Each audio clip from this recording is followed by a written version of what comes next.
live the life beyond the boundaries we set on ourselves, to live and to run boundless, to be inspired, to achieve, to overcome the mountaintop in our life.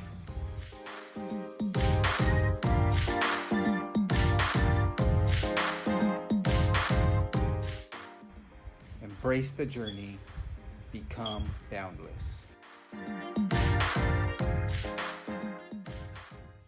So, hello, family. Welcome to another episode of the Live from Boundless podcast. Today, we have a young gentleman from all the way from Connecticut who had dreams and hope of making it big in NFL, also in the fitness world. So, when that did not happen, he had to keep going, keep pushing until he had found out what he was meant to be doing on this earth, and which he had to serve others to help people reach their level of success in this world. So he's a husband, a father, a former D2 or Division II standout in football for Southern Connecticut State University, where he received a degree in exercise science. Currently, right now, he's a life coach, and his mission is to inspire 200,000 individuals to reach new level of personal development through a spiritual aspect. So live on family. Let's welcome it to Daniel Allen, leaders of Hero to the show. So first, Yo, Daniel, yo. or DA, Hey, like DA or Daniel, it doesn't matter. DA is all good. Okay, DA. So how you doing out there in Connecticut? I'm good, man. It's a nice day. It's nice and cool and rainy. And so it's cool. Um, so I know we know well where you at right now. You probably at a point where you enjoy being at. Um, but tell us, like, always life is all about a process, a journey to get to where you want to be at in life. Mhm. So tell the family the process of your journey. Grew up in Connecticut. Mhm. Well, I was raised in a household. I was blessed to have both my parents. Okay, nice. And at the time, we had it was two of my other brothers. I had an older sister Mhm. who lived with us, but when she was upper teens, she moved to North Carolina. Okay. And so from probably about 5 years old, Mhm. all the way through, it was just me. I have one older brother who's 10 months older than me, and a younger brother who's about 2 years younger. Yeah. Um, so we grew up in the house together. You know, I saw my father work in my entire his whole life, my whole life. Yeah. Um, he did about 37 years as an airframe mechanic, Oh, I know. and he actually just retired a couple of years ago. So he's living it up. Yeah. Um, and growing up as a middle child, Yeah. I feel like I never got the respect I deserved. The middle child Yeah, syndrome. you know, Yeah. but apart from that, I recognize, I don't have all the responsibility of the oldest child, which is Yeah. great, but Yeah. I don't have all the privileges of the baby. So you was kind of stuck in the middle, like, man. Yeah, and to make matters worse, my Yeah. birthday is literally 3 days before Christmas. So it's Wow. like the older I got, the more I got gypped on my gifts. But I promise you, I'm not sour about it at all. Okay. Okay. So, yeah, I mean, life growing up, it was cool. I Yeah. don't really remember much trauma. Okay. Not to say that, there weren't Yeah. things that happened, Yeah. Yeah. I don't remember this per se, but Yeah. my mom, my father, and people, someone's like, oh, I fell down a flight of stairs when I was about 2 years old.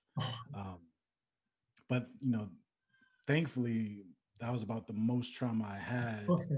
in my Yes. life. No Uh-huh. broken bones, That's good. no major injuries or anything like that. All right. And yeah, I just kind of blissfully went through my childhood. I Yeah. loved to Yeah. draw, Uh-huh. like to play outside. Most of the time, I was a big video gamer. That was kind of my jam. Yeah. Yeah. Uh, Video games and books. Yeah. And it wasn't until about high school where I found sports. Oh, high Now, school. Okay. it was in high school because when I was about 11 and 12 years old, I actually Pop Warner twice. Okay. Um, Cool. the first time I quit, it was like the very first day. We were running and stuff. I was like, you know what? It's the Yeah. middle of August. It's hot. Yeah. I'm sweaty. I Yeah. don't like this. I'm Right. done. So I weaseled my way out. The next year, I made it a couple of days into practices, but by the third day, I was like, you know what? I'm done again. So I Yeah. found an excuse, quit again. And both times, my father really kept like my brothers and my cousins, and he kept other people off me. He was like, he doesn't want to play. He doesn't want to play. He doesn't have to. Yeah. Yeah. But when I got to high school, I remember one Saturday morning in the summer, I woke up and I told my dad, I was like, hey, I want to play football. Yeah, Wow. you're my baby in the back. Okay. No problem. Yeah, I told my father I wanted to play football my freshman year. He looked at me. He said, you Yeah. want to play football? Mm. I said, yeah, I think I do. He's like, all right. Well, if I let you start, I'm not going to let you quit. So I thought about it. I said, okay, All right. I still want to do it. Yeah. Yeah. Yeah. And so, we signed the necessary paperwork or whatever. We did what we had to do. Okay. And that first week Yeah. of summer camp, Yeah. that's affectionately called Hell Week. Yeah. That week I found out why they called it Hell Week. Okay. And it's like every moment I felt like quitting, whether, we're running miles and Yeah. hills and just nonstop drills. Yeah. Every time I felt like I wanted to quit, I heard my father's voice in my mind, like, I'm not going to let you quit. Yeah. So I stuck it out, and I ended up being the captain of the team my freshman year. Yeah. Yeah. And things just kind of took off from there. Now, what's most interesting is that I was never really the most athletically gifted. Yeah. My older brother, he had all the natural gifts. He had the speed, the quickness, the agility, the vision, Wow. everything that could make an athlete he had, except the size. So I was about 6'2" my freshman year. He was about 5'7". Oh. So if we always said if we were one person, we'd definitely be in the NFL. Yeah, yeah. There'd just be no stop. My size, my work ethic, just my intensity and the way I approach my responsibilities in the athletics and sport. There'd be no stopping me. Okay. But, so I ended up having a pretty decent career through high school. I really didn't get too heavily recruited coming out of high school, but a few smaller schools were looking at me. I wanted to go down south for college, so I called around like Winston-Salem State, Elizabeth City, Appalachian State, the schools down there, and everybody's like, yeah, we like your game film, but we don't have any scholarship for you. You can come and walk on. And me and my pride, I'm like, I'm a scholarship athlete. Now I'm not walking on. In Southern, they were like, yeah, you can come play. Well, we'll throw you a little something. So I'm like, yeah, I'm there. So that's how I ended up there. And, that same work ethic that kind of got me to that point is what helped me excel once I got to college. Okay. So yeah, that's pretty much been the story. Everything that I achieved in that regard, that I was blessed to be able to do, I had to grind for it. Whether I was fighting for the last pork chop between me and my brothers, or fighting to make a tackle, to win a game or something. It was always that struggle, but overcoming it and recognizing, no, I can do it. I'm not too tired. It's not too late. It's not over until it's over. That's to keep grinding. And also, you probably hear your dad speaking to your ears, your head. You can't quit. Oh, for sure. Yeah. And even once I got to college and I knew it was a non-factor, there were still days where it was rough. Yeah. And of course, this tape had been playing in my mind for 6-7 years by this point. And it was automatic. It was like, no, I can't quit. I'm not going to quit. I've come too far to quit. That's right. That's also, I like that. It's got a great story. I just not quit. I just continue, keep going. So that kind of was your life as a football player. So how was your life, during the year playing college football, with the process of that, tell me a little bit more about that, In college, it was a lot of fun. Really. It was really my major focus. Okay.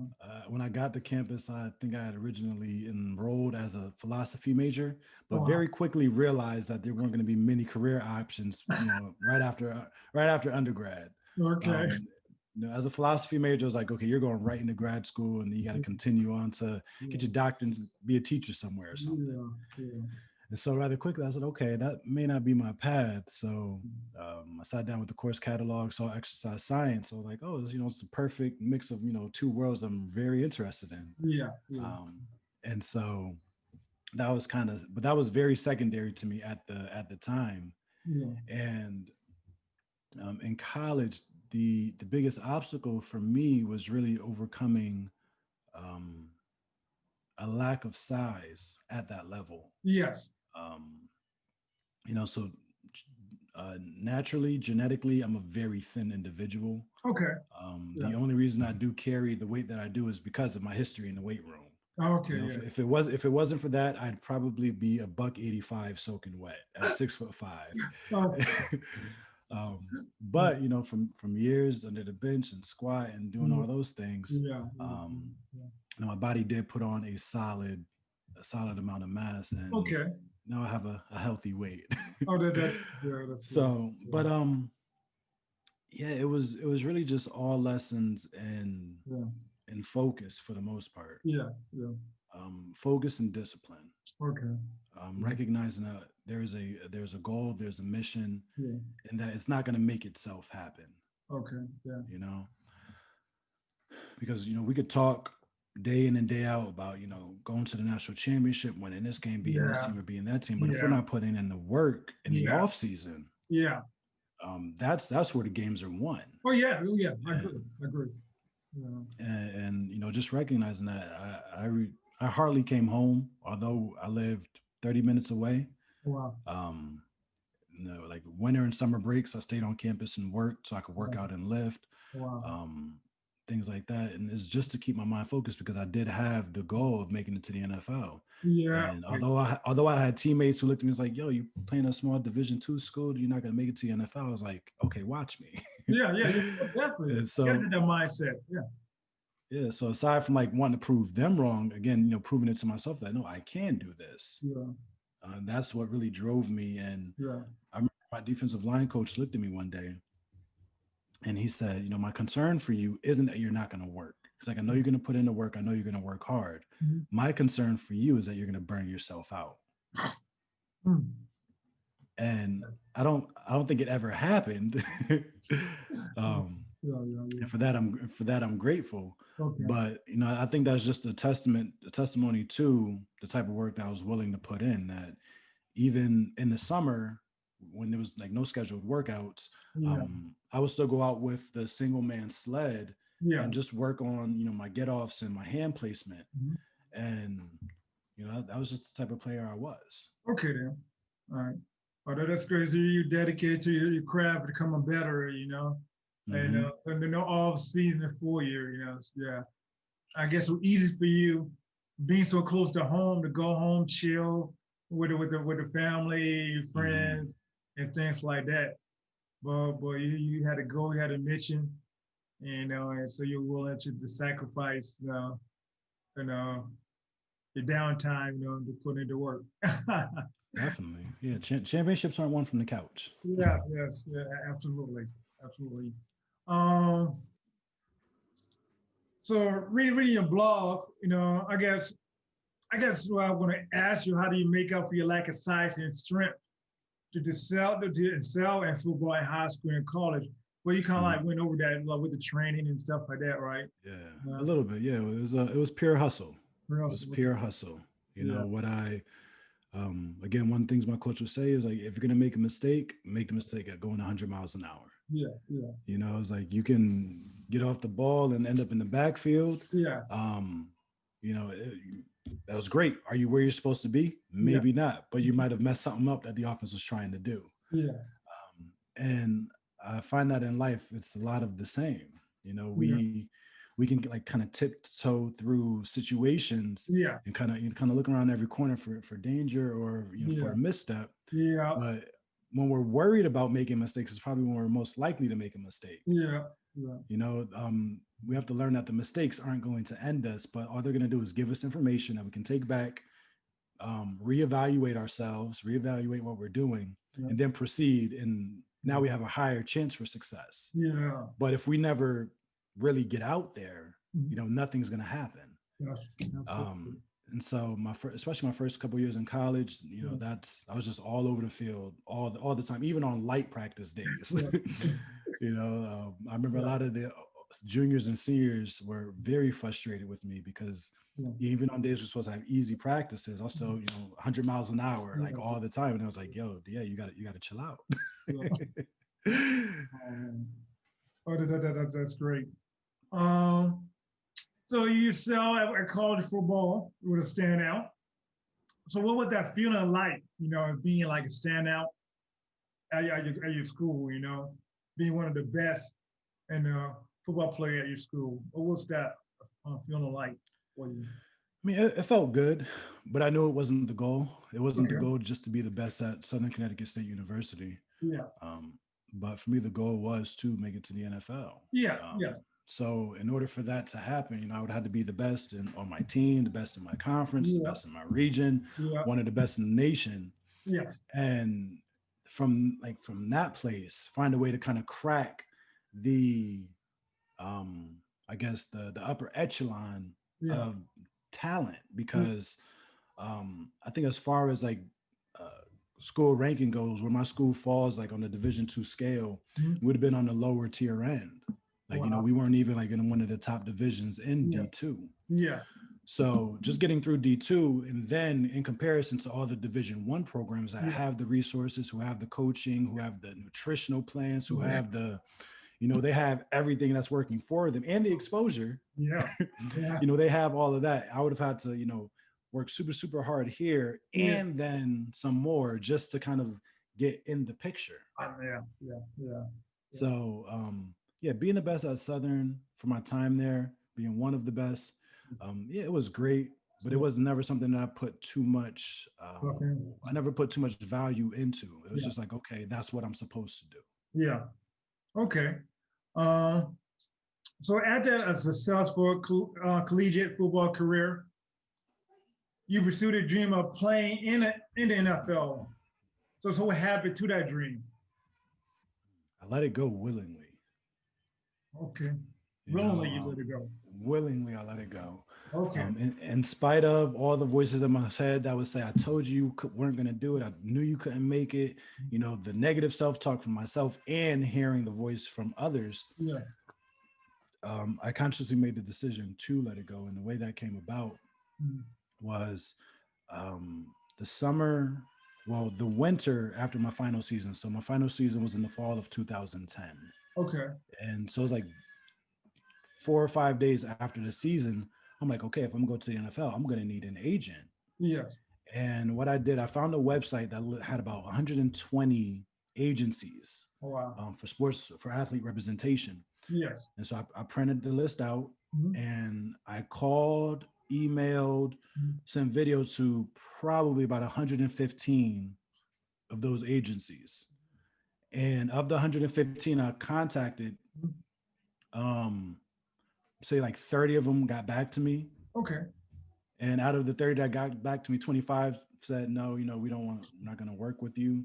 Yeah. And only 5, probably, I could think of maybe 3, but it's probably 5 that would say, yeah, you know, we'll take a chance on you. Yes. But one of the deciding factors for me was that, you know, whoever I did sign with, I would have wanted them to pay for my training as well. Yeah. You know, combine training and tryouts and whatnot. And only one agency was willing to do that. There's a guy out of Florida, and so I ended up signing with him. Okay. That was a great experience, and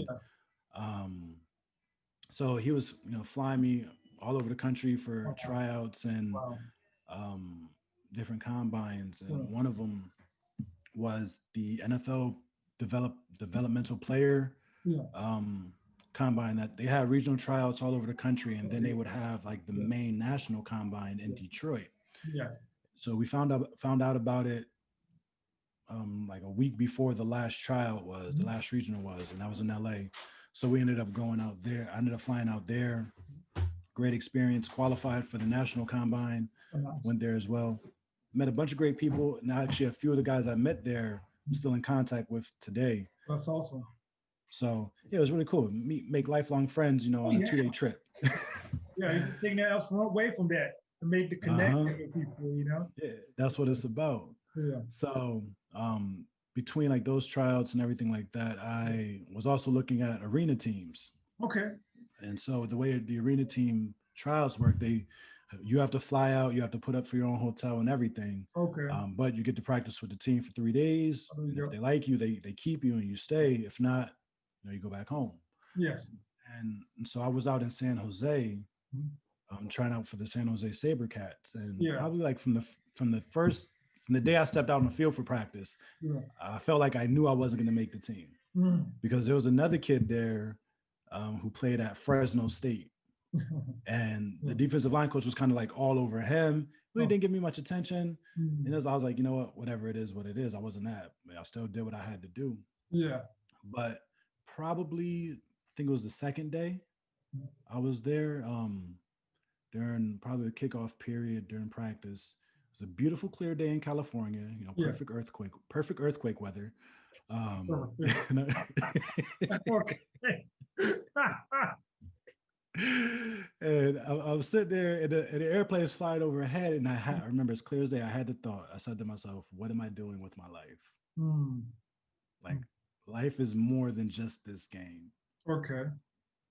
And I don't know if it was my pain that was speaking up, or if I don't know if it was reality that was kind of smacking me in my face, or I don't know if it was the voice of the Lord, or it was my soul that was calling me towards something else. But the fact of the matter was, I knew from that moment that I wasn't going to continue to pursue football as an end. Okay. So I finished out my time there. Yeah. And I remember sitting in the airport on my way home. I was speaking to my agent's partner. He was like, "Yeah, these things happen. Yeah. It's a part of the process. Just get back home, get back in the gym, Mm-hmm. keep grinding, and we'll keep working." I never called them back, and they never called me back. So things just kind of ended after that. Okay. Yeah. But again, it's the nature of the beast. It is what it is. Yeah, definitely. And so when I came home, I played a little bit for the local semi-pro team, Yeah. and just it wasn't the same experience. Yeah. Like the love for me was just gone, and I wasn't going to be out there, putting myself on a line like that, because just about every year I played in college, I suffered at least one concussion, at least. And to the point where that the training staff would hide my helmet from me on the sideline somewhere to keep me from getting back in the game. I hate stories like that. Oh man. So, just recognizing that my health was of far more importance. Oh, definitely. I felt like I'm like, okay, I took this half shot at it, but it's not working out, so I'm done with it. And and that probably is where I think like just the next leg of my journey began to reveal itself after that. Okay. Yeah. So after that dream ended, then you pursued a dream of owning an old fitness facility. So happened to that dream. Well, when once football was kind of out of the picture for good, one of my old college teammates actually was a personal training manager at a gym that was opening up near my house. So he called me up around Christmas time that year, 2011, and asked me, said, "Hey, you want to come train at the gym I work?" And I'm like, "Sure." I need a job. It's really close to home. Why not? It's in line with what I went to school for. I'm all for it. Okay. And so I did that for about a year and a half, and then it got to the point where I said, okay, I want to open up my own facility. Like, this is what I do. Fitness is kind of my life. Okay. Yeah. And of course, there's really not too much money in working for somebody else. But, if I have my own facility, doing my own things, setting my own hours, charging my own fees, life could be beautiful. So it turned out that one of the guys I happened to be training in the big gym, he owned a indoor soccer facility in another town. Yeah. And so, he brought me through, did a walkthrough, just like a small indoor turf area. And I'm like, yeah, this will work. And I could bring my own equipment, my bands and dumbbells and everything I Okay. need. I could bring that in. Yeah. Um, use it in the morning, whatever, we'll be good. So he was like, yeah, they set me up with a key. Oh, They nice. gave me the code to the building security alarm. It was perfect. I'm like, okay, I got a key, I got the code, Yeah. Yeah. I'm Yeah. Yeah. set. So Yeah. had a I trained out of there for a couple of weeks. I had about 3, 4 clients. Mhm. And one day I got an email that said that, I was no longer able to use the facility because I was showing up without letting anybody know, like nobody else had been there. Wow. Um, and, just basically nonsense to me. Yeah. Yeah. Um, and and so I called up the guy I was training, Yeah. and he didn't answer the phone. So I'm like, hey, what's going on? I got an Yeah. email Yeah. from the manager. She said this. I just want to see what's going on. Never heard back. So the last morning I had a training session there after my clients left. I remember sitting on the turf and crying and saying, Lord, I don't know what you have in store for me, Yeah. but whatever it is, I'm willing to walk in it. Yeah. Um, and one thing I didn't recognize about success back then Yeah. was that, you can only run through but so many walls. Yeah. Yeah. Eventually, because of the momentum that you pick up, Yeah. Yeah. the walls and the obstacles that show up in front of you, you just take them out because you just have that momentum, and it's like, okay, nothing's gonna stop you. Mm. But I didn't see that back then, Mm. you know. And I believe that we learn lessons for where we are in life. Mm. Like we know what we need to know for where we are. Yes. Of course, hindsight is always 2020. There's always gonna be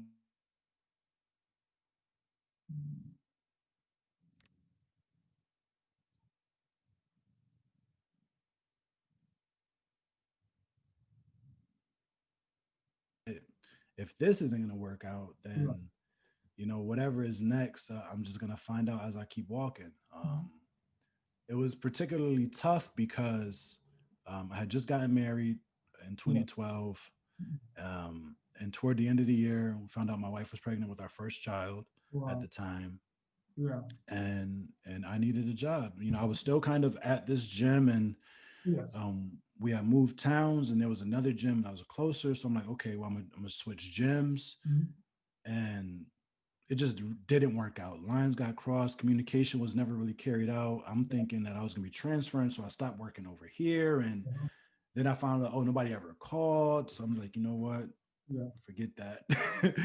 And eventually I took a job as a security guard at an elementary school. And I did that for about a school year and a half, Yeah. Yeah. um, before an opportunity arose to get a job in law enforcement. Okay. Um, and so I did that in 2013. Yeah. I took the test in the summertime, Yeah. and I didn't hear back about it until November or December Mhm. of that year. And a couple of months after that February in 2014, I went to the police academy, and I've been a Nice. police officer for the last almost 7 years. Okay then. Awesome. That's great. So I guess you kind of enjoy, just doing what you're doing right now as working as a police officer. Do you? Yeah, for sure. I mean, it's a great job. Okay.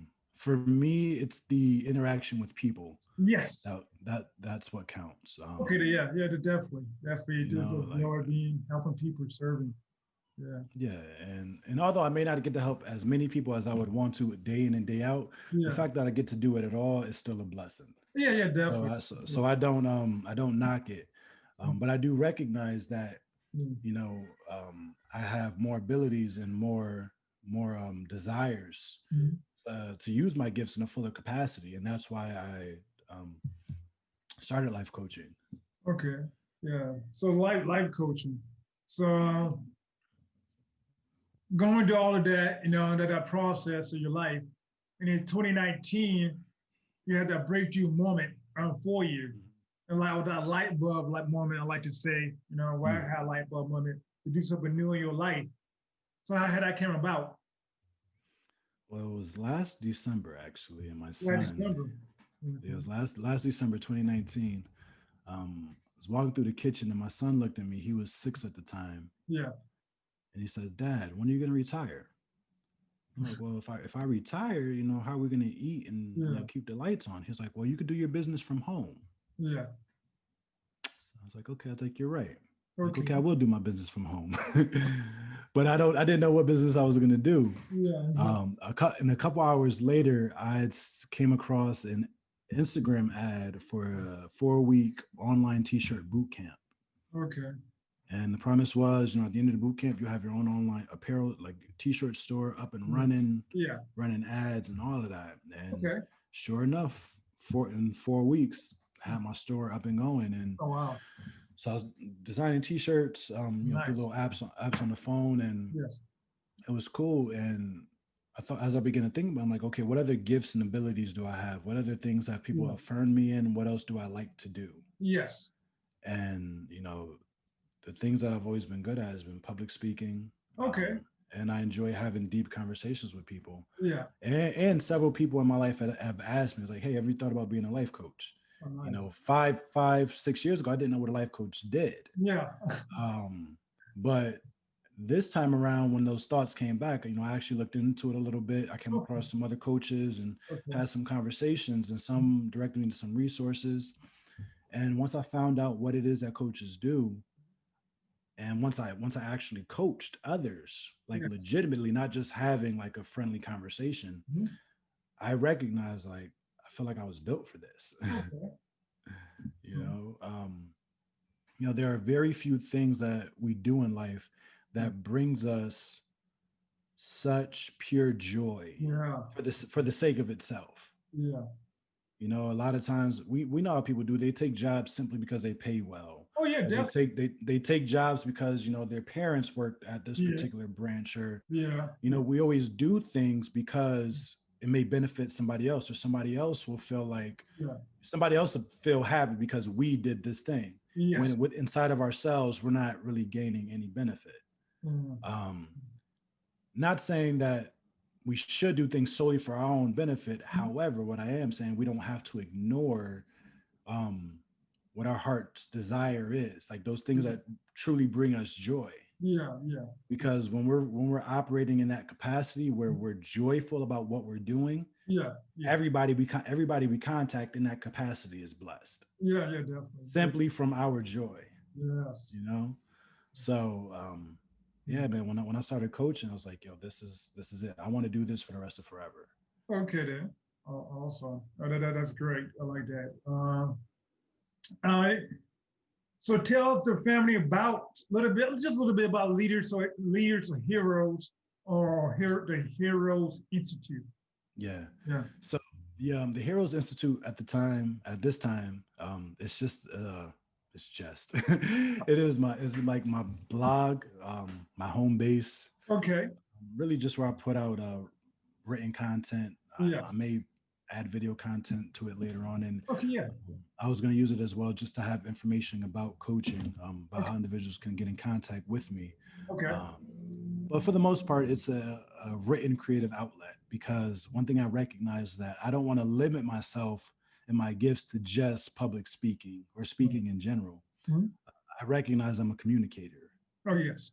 So whether that's in spoken word or written word, there's a message to be gotten across. I'm your guy. I've had many people say, like, hey, have you thought about doing radio? You have a great voice. I'm like, okay. Yeah, I've thought about it, but I never actually did anything about it. Yeah. And that's what the Heroes Institute is. And it's really, it's a place where I'm speaking about personal development and personal achievement, spiritual development and growth, just to increase the quality of life that we have. Okay. So if I can help others, if I can encourage others, inspire them, motivate them into becoming more of what they're capable of, then that I'll be more than happy, even if it's just one individual who is helped by something that I communicate, whether again written or spoken. I'll be happy. And being a leader of heroes is a theme that kind of came out of a coaching event I did earlier this year, where just kind of thinking about what it is that I bring to the table, like who it is I am, what it is I'm doing in the world. Yeah. Yeah. And in my mind, like this theme of superheroes has kind of been reverberating Mhm. all year. And Yeah. Yeah. it's not just about, you know, like superheroes as we think about them, Uh-huh. but real life heroes, like people who are Yeah. doing things in the world Yeah. to make other individual lives better. Yeah. You know, whether they're raising $500,000 for a particular project, or Mhm. whether they're working on building schools and libraries Yeah. Yeah. or clothing people, just Yeah. whatever it is they're doing, I'm here as a support person Yeah. to help lead and guide them Okay. into what it is they want to create through the modality of coaching. Yeah. Yeah. Because that all well, one of the coaches I look to, he often says that coaching isn't a title, it's a Mhm. tool. He says that, you know, for the majority of human history, it wasn't called coaching, but it was called leadership. Okay. So through coaching and the modality of really just questioning, you know, drawing certain things out of the coachee or the client, whoever I'm with, really, helping them see things from a different perspective, helping them see things that they can't see, and helping them have the insight necessary in order to really change their life. Yeah. Because in a coaching conversation, just one question can change the entire trajectory Yeah. of where you're going. Okay. Yeah. That's good.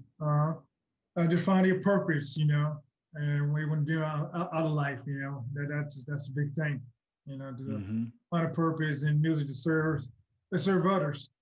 That's Um, it. yes. We say doing that, we say the thing that you went through in your life, the disappointment, the failures, that help you become the person you are today. Hmm. We say that. Uh, Oh, would I say that? Yeah, definitely, yeah, yeah, definitely. And the biggest thing I think I've had to kind of wrestle with is my own identity. yeah, You know, growing up in school, I wasn't a cool kid, and at yeah. the same time, I wasn't weird enough to hang out with the weird kids.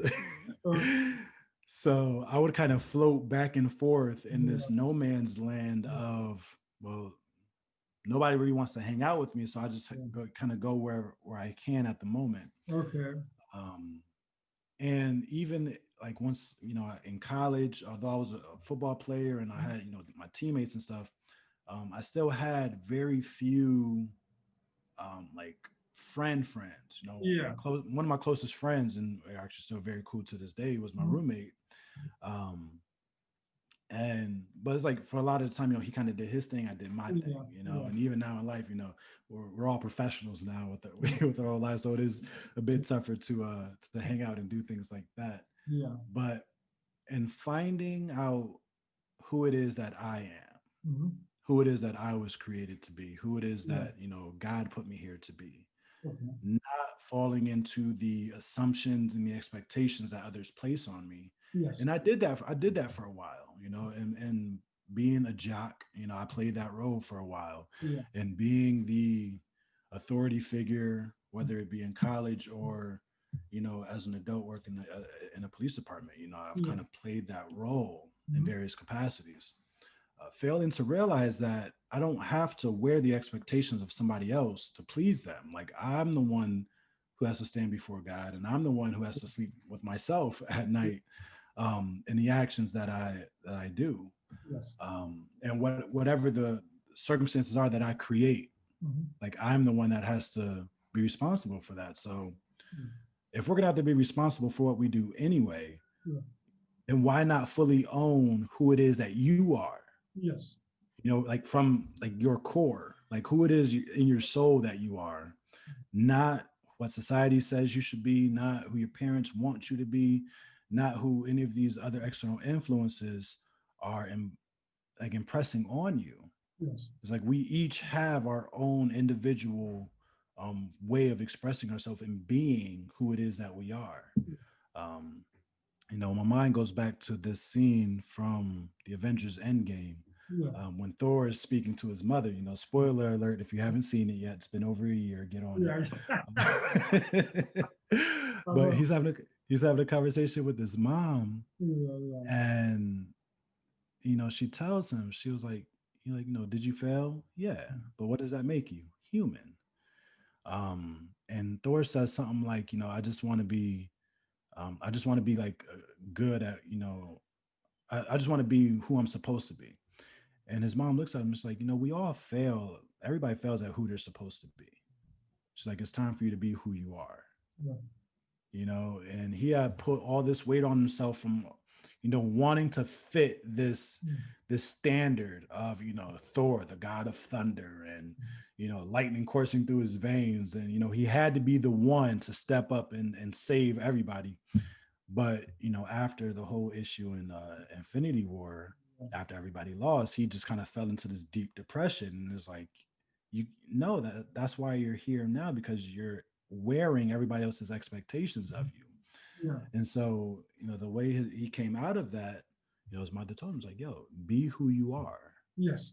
So what do we see him doing? He ended up stepping down as king of Asgard.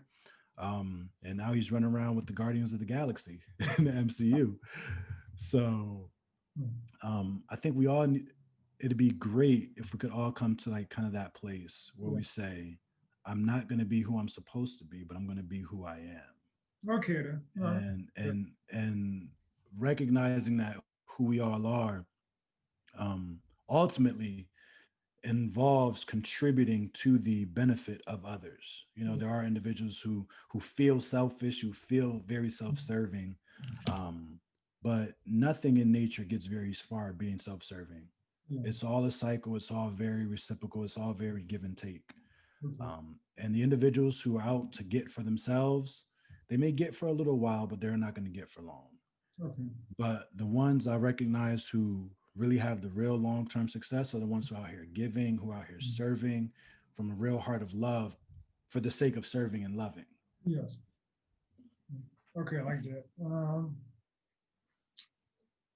So saying all that, to get to where you are right now, what have been your biggest hill you have to climb in your life so far? It was that the whole identity issue, really coming to this place where I'm really comfortable into settling into like, okay, this is me. If you don't like it, okay. If you do, great. I'm not going to be moved either way. Like I said, I'm stepping into this and it's like, okay, yeah, this is me. Okay. All right. That's cool. Just the identity. Now, identity growing up as a middle child. The identity just and in school, being the middle person. Okay, the nerd kids. So that middle person syndrome, I guess. I don't know. Just get over that and just embracing who you are. So, what have been your biggest accomplishment so far in your life? I think that's coming up for me. I'm very proud of my family. Okay. I recognize that I could not have created them alone. Yes. Of course, from the day my wife said I do, and we both agreed. I told her, if you ever leave me, I'm going with you. And now, we've been blessed to have 4 children. Oh, wow. Up to now, and awesome. Watching them grow up and the way they express themselves and the way they kind of know what it is that they feel like they know what they want to do. Like my oldest son, he is very intuitive as far as like building and engineering, and he loves Legos and anything he can build. He's doing amazing things with that. My oldest daughter, she's an artist at heart. She loves dance and wearing fancy clothes, and she'll paint for a couple hours, and like that's her thing. We also have a two-year-old and a 1-month-old. Wow. And so the 2-year-old, she's still kind of finding her way, figuring out what her thing is. She's still very kind of copycat at the moment. And the 1-month-old, I'm pretty sure he just has a poopy diaper that needs to be changed right now. I definitely want to keep you here for that. Yeah, but he has started reacting to me. Like I'll sing to him. I started singing to him when I hold him, and he'll look at me and he'll just smile light up. Okay. So that's really cool. Okay, that's cool. So as we approach the end, so what's your boundless motivation and thoughts in a few words? As cliche as it is, I'm gonna say it because I believe it wholeheartedly, Okay, go with it. and that is anything is possible. Okay, all right. Point blank. Period. And if anybody would tell you that a thought, a goal, a dream that you have is Yeah, impossible, yeah, you can effectively call them a liar to their face. I wouldn't suggest doing it though. But yeah, no, anything is possible. You set mhm. your mind to it, create a plan, and stick with it. That persistence is the key. Um, Consistent. we Consistent. live in a world of impossibilities. Like the very fact that you're probably taking in this content Yeah, uh, on a laptop or a cell phone, yeah, Wi-Fi, from signals bouncing on satellites from yeah, a plate 2,000 miles away. yeah, There was a time when all of that was considered, as it was all inconceivable. yeah, You know, definitely. imagine going back to 1850 and explaining television to somebody. They'll lock you up if they don't hang you for witchcraft. You know, I know. I know. Yeah, because for the for those who don't create as much, yeah, it always seems impossible, maybe improbable, they'll say. mhm. But for those of us who have the dream, who have the vision, anything is possible. All right. One of the things I tell my children is that if you see it in your head, you can hold it in your hand, Yes. because everything around us, that's where it all started. Yeah. It all started as a vision in Yeah. somebody's mind, as Yes. an idea Yes. in their imagination. Yes. They worked a plan to create it, to bring it to life. Yeah. Definitely. And so, because of the world we live in, I believe firmly and wholeheartedly that nothing is impossible. Yeah. I totally agree on that way. I'm a witness to it. I mean, that word vision. It just vision to doing this. One thing to another. And Hmm. it's for me. I think it started early part of last year. I don't make it about me because it's about you. And That's all good. you know, yeah, it's somebody just have a video of me running up some trails, and one thing lead to that, had a vision, had an idea. So I just why not go for it, even at my age, I still have dreams and visions, and then That's it. they're possible, and I say in the age or where you at in life, not saying that boundary on it, yeah, Hmm. yeah, so it's definitely.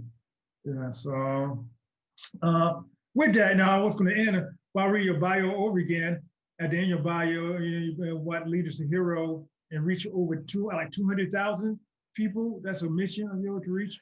I mean, the number is really insignificant. I mean, Okay. Okay. I guess it matters, and it doesn't really. Leading, inspiring individuals to achieve higher levels of personal development through spiritual mastery. Yes. Um, all it means is that, I'm a firm believer that there's an aspect of ourselves that is non-physical. Okay. Um, that we didn't create ourselves. That there's a part of us that is immaterial, Mhm. and it is important to our life and to our well-being in the physical world. Okay. I don't mean to imply that I'm a spiritual master by any means. Okay. Yeah. I'm very much still a spiritual noob, if that's even more appropriate. Okay. I believe that. I mean, I really couldn't even define what I mean by spiritual mastery, if I'm be honest. It does sound cool, Yeah. but but in my mind, this journey that we're on is never ending. Yes. Not that not that nothing can ever be achieved, Yeah. but reaching the end. I don't think we can ever come to it. Okay. And so, as we seek to grow and improve, again, our life in the 3D world, Mm. I believe in going about that through spiritual means. All right. Uh, so, again, mainly just recognizing that Yeah. the part of us that is us is Yeah. not where we're from. It's not what we do. It's not in our name. It's not in our family, Yeah. but it's our souls. Yes. It Yeah. is our spirits. It is the part of us that comes from God. Yeah. Yeah. know? Yeah. And so I'm on this journey, and I'm just really saying, hey, if anybody wants to come along with me, All right. let's go. Okay. I don't have to be the leader. I don't have to be the guru. We Yeah. can legitimately come together. I mean, you could just hear my voice and say, hey, I like where they're going. Yeah. And if you want to tag along, great. If not, great. It is what it is. All right. Yeah, we're all on a journey, journey of life, so Mm-hmm. yes, so definitely, I definitely understand. So if people want to join your journey or people want help finding their own journey in life, where could people connect with you at or follow you? Well, if anybody wants to reach out directly, you could send me an email at danielallen99@gmail.com. It's real simple, danielallen99@gmail.com. Also, I'm on Instagram, also at danielallen99, and on Facebook at facebook.com/dallen99. All right, awesome. So that's good stuff like that. And you had mentioned the blog. The website for the blog Yes. is theheroesinstitute.wordpress.com. Okay, then. Awesome. There you go. Yeah. Haven't bought the domain yet. Okay. You get there. Kind of process. On a journey. Yeah, but you definitely got the good information on that website, and I like the information that you got. And definitely more people need to check it out. Look into it. And just express yourself, tell your own story, your own journey. And definitely as a way of helping other people also. So definitely like that. So thank you, Mr. Daniel Allen, for taking the time out of your day and joining me at the Live Room Balance podcast, or Live Room Balance show. Thank you, Live Room Balance family, for joining me for another episode of Live Room Balance. Live a life beyond the boundaries that you set on yourself. Until next time.